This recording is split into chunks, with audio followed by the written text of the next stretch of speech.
After getting married, my wife, Eva Burnham, and I have been sleeping in separate rooms. I ask her if she wants to move into the master bedroom. She declines without hesitation. It's okay. Charlie would mind. Also, if it weren't for you, we wouldn't have come to this point in the first place. Let's just keep things like this. Charlie Springer is her first love. I stand where I am stunned. It takes me a long time to just nod in response.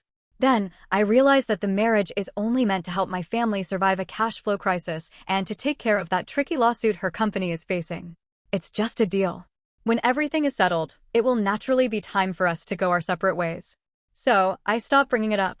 For the next 3 years, Eva attends every single event with Charlie. He's there for the family banquets and the annual meetings. Even on my dad's birthday, Charlie is the one standing next to her. Everyone is wondering if Charlie is her actual husband instead. Well, it's over now. Everything is settled. It's time for me to go. Chapter 1. I sat in the study and read through the divorce agreement again. The terms were listed clearly on paper.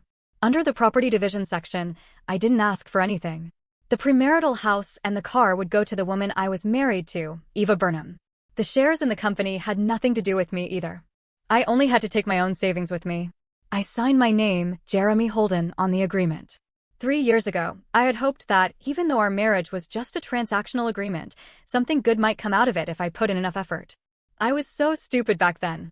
I slid the document into an envelope and placed it on the coffee table. Then I grabbed my phone and pulled up my conversation with Eva. I sent a message. Please come home early today. There's something I want to discuss with you. A few minutes later, a reply popped up. Okay. I turned off my phone and tossed it onto the couch.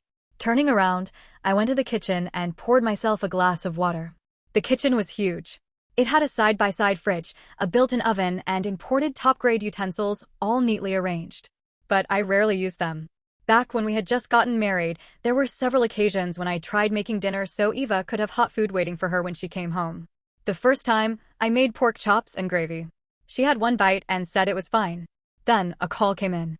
After taking the call, she went back out the door, saying something came up on Charlie Springer's end. The second time, I made clam chowder, but she didn't even come home. The third time, I prepared a whole feast, and I toiled from 4 p.m. to 7 p.m. Eva came back this time, but with Charlie in tow.